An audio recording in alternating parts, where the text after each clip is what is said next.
Ready start.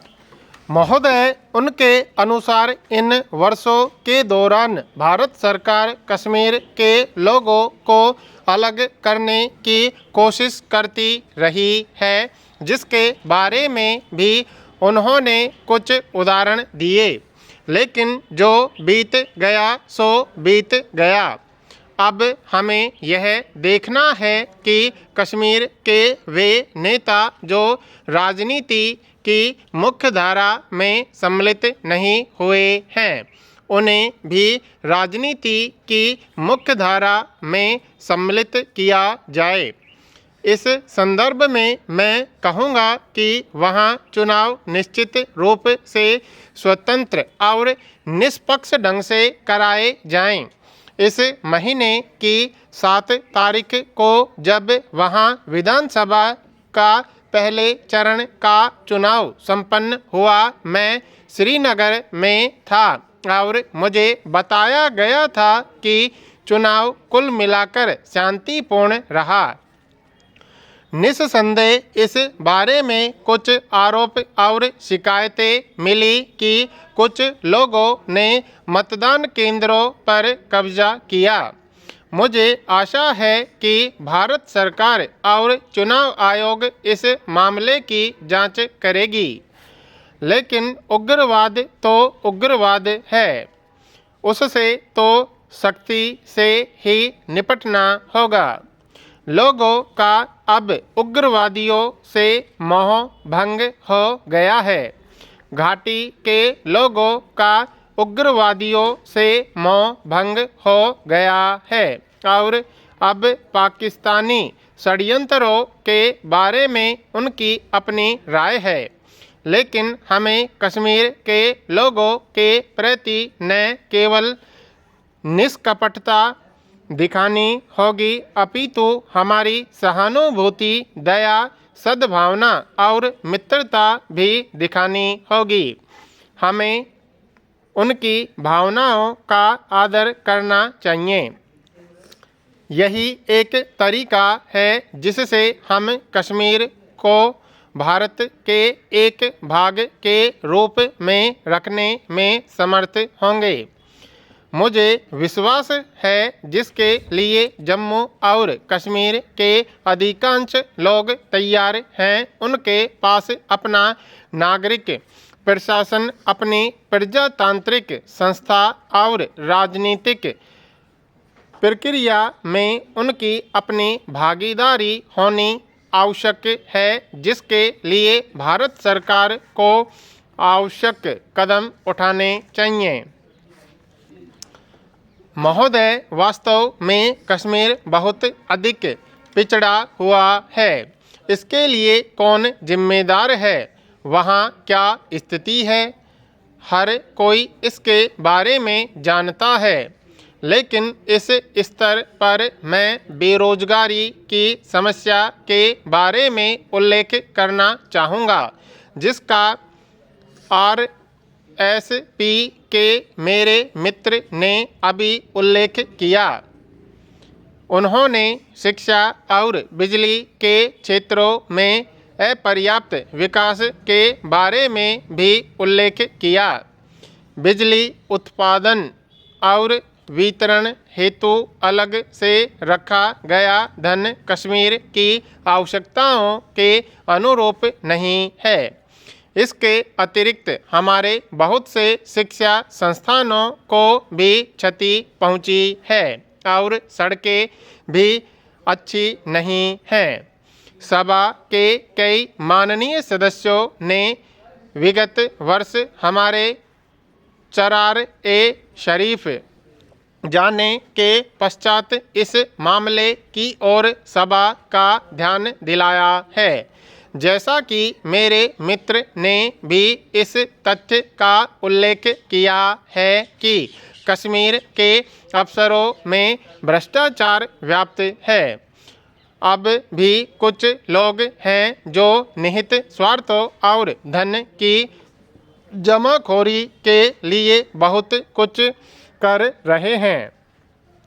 इनके साथ सख्ती से निपटा जाए। जब तक हम यह नहीं करते, हम भ्रष्टाचार को समाप्त नहीं कर सकते। अपना भाषण समाप्त करने से पूर्व मैं सरकार, विशेष तौर पर वित्त मंत्री से आग्रह करना चाहूँगा। महोदय, प्रधानमंत्री द्वारा कश्मीर के लोगों को प्रस्तुत किए गए आर्थिक पैकेज के कार्यान्वयन को जारी रखें और कुछ ऐसे उपाय भी करें जिससे कश्मीर के लोगों में आत्मविश्वास उपजे। यदि हम घाटी के संपूर्ण लोगों को भारतोन्मुखी करने हेतु कुछ आत्मविश्वास उत्पादन कदम नहीं उठाते, तो जैसा कि माननीय सदस्य ने कुछ समय पहले कहा है, कश्मीर की धरती हमारे पास होगी, आत्मा नहीं। परंतु अब स्थिति बदल गई है। अब वहाँ की आत्मा भी भारत की ओर बट रही है और किसी भी स्थिति में हमें अपने पड़ोसी देश पाकिस्तान को कश्मीर की स्थिति से लाभ नहीं उठाने देना चाहिए। वह अंतर्राष्ट्रीय मंचों पर इससे लाभ उठाते रहे हैं।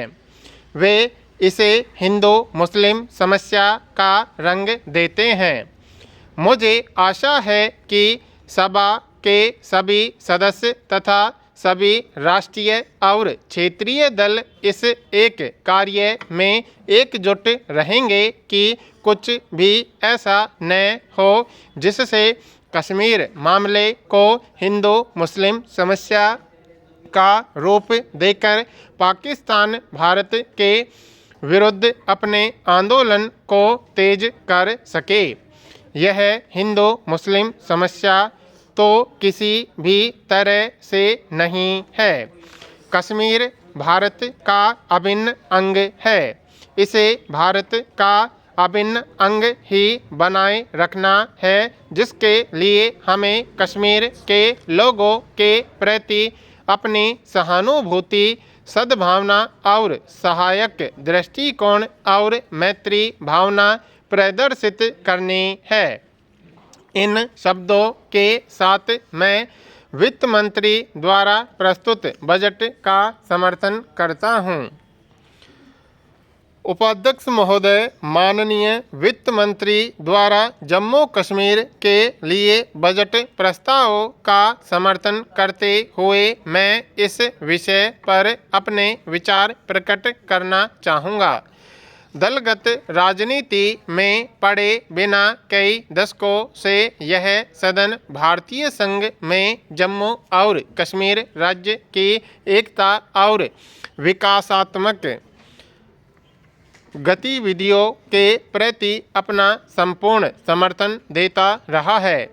वास्तव में बजट प्रस्ताव पर चर्चा करते समय दो बातें ध्यान में रखना आवश्यक है, एक राजस्व का और दूसरे खर्च का।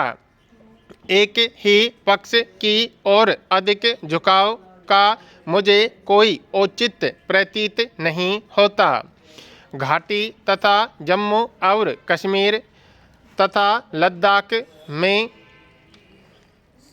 समग्रतः हो रही गतिविधियों को ध्यान में रखना होगा। मुझे तो यह बताया गया है कि लद्दाख जम्मू कश्मीर का सर्वाधिक उपेक्षित क्षेत्र है।